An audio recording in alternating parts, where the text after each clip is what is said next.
Hey BookTube, so I thought I would show you today my Penguin editions, both the black spine ones and then some of the ones that I have that are a little bit older. I've amassed quite a collection of them without really even trying, and so I figured I would show them to you today. Um, these of course aren't the only classic editions that I have, but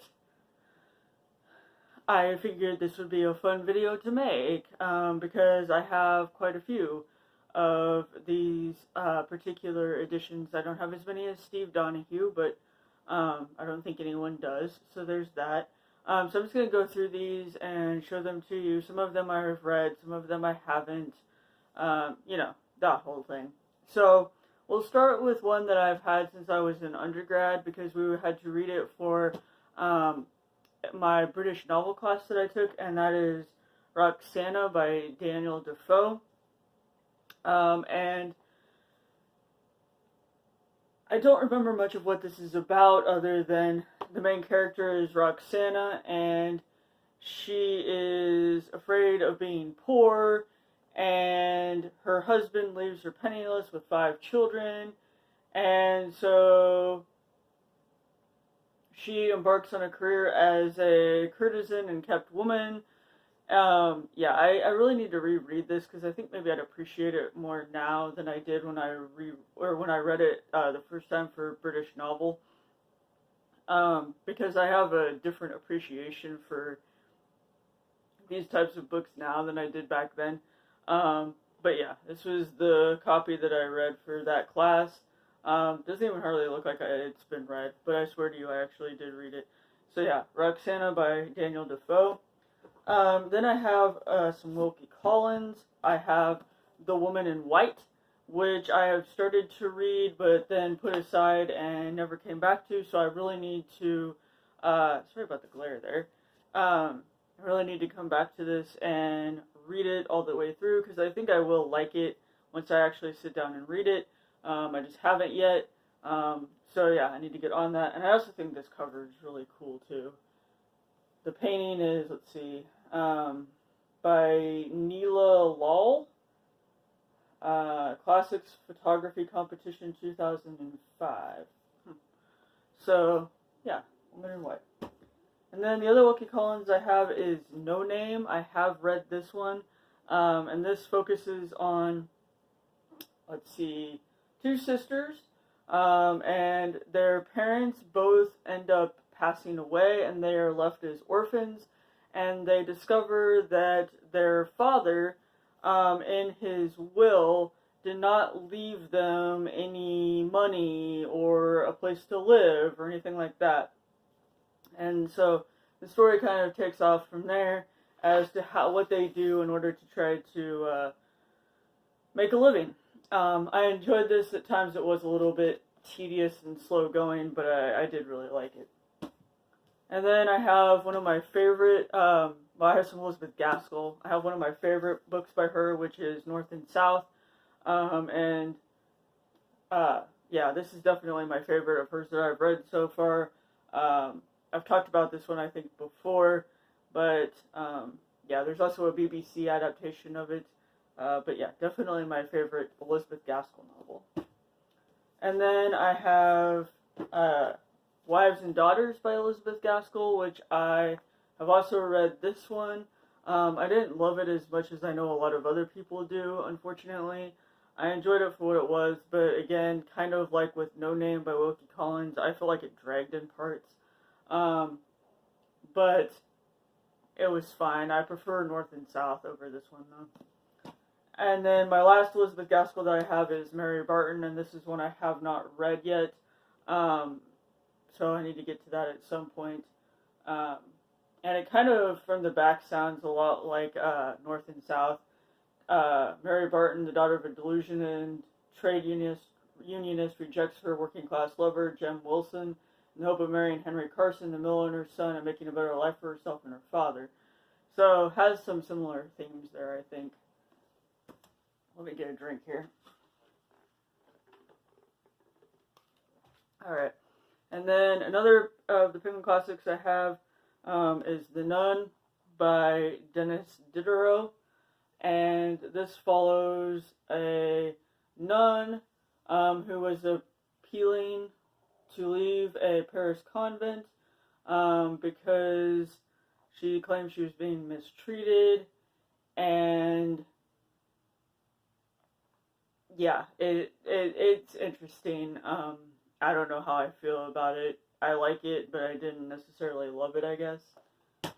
And then I have one of the Penguin Classics that I'm currently reading. I actually have two copies of this. One is an abridged version and one is not.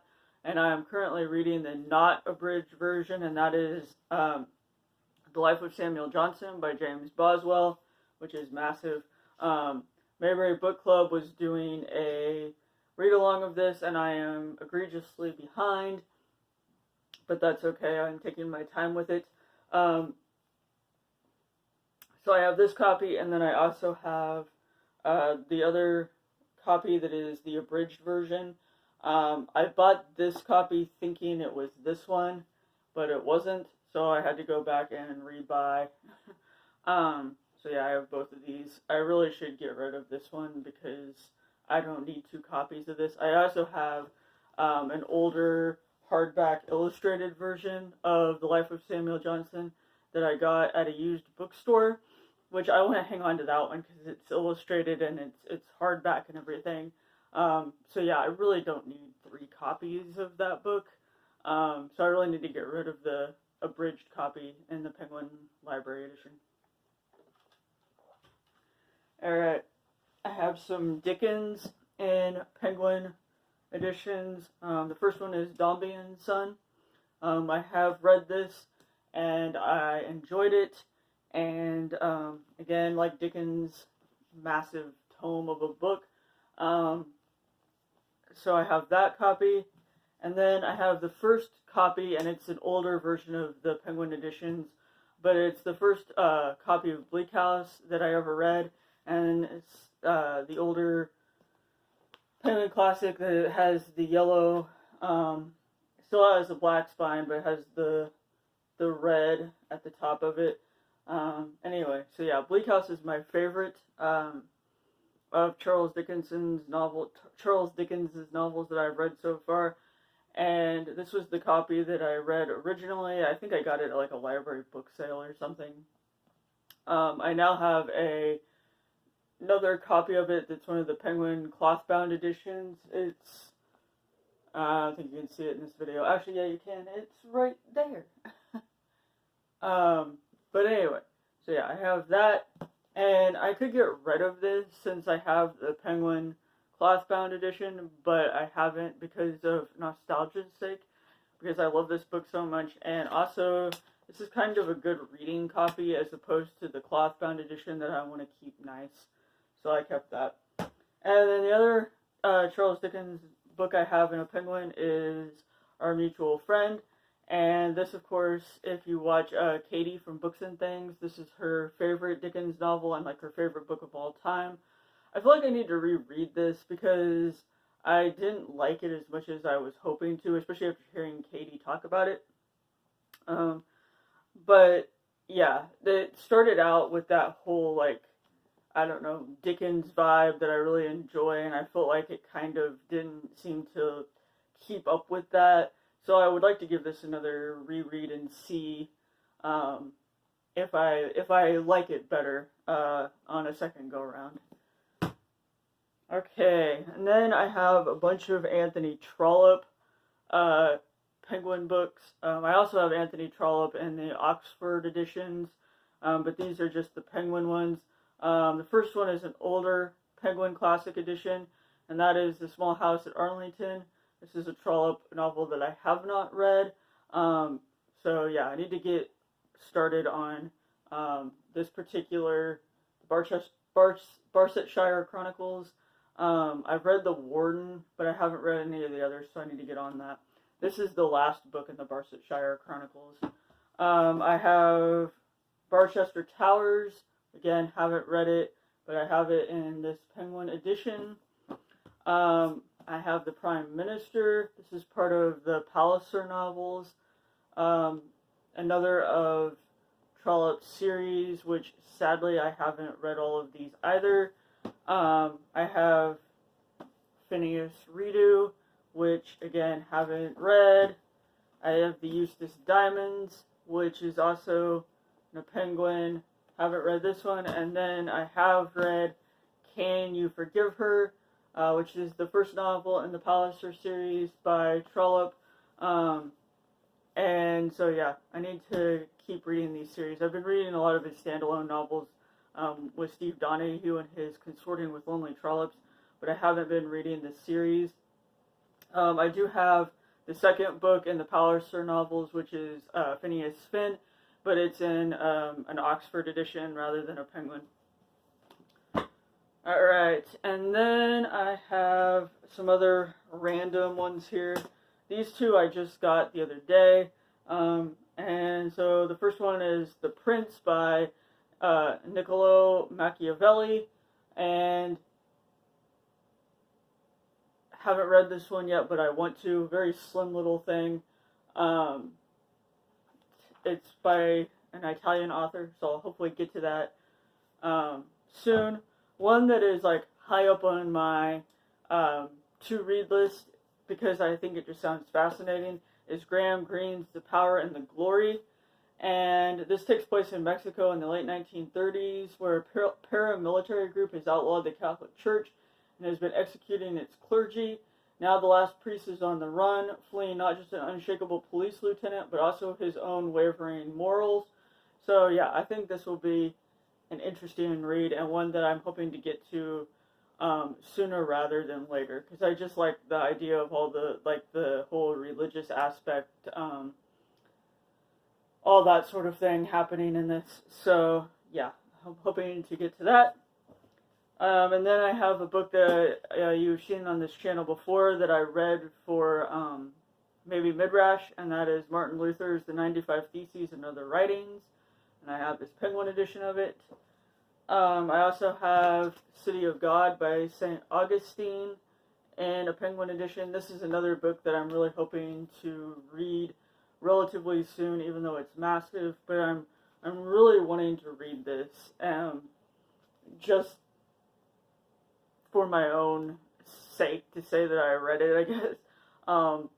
And so I have this in a Penguin edition.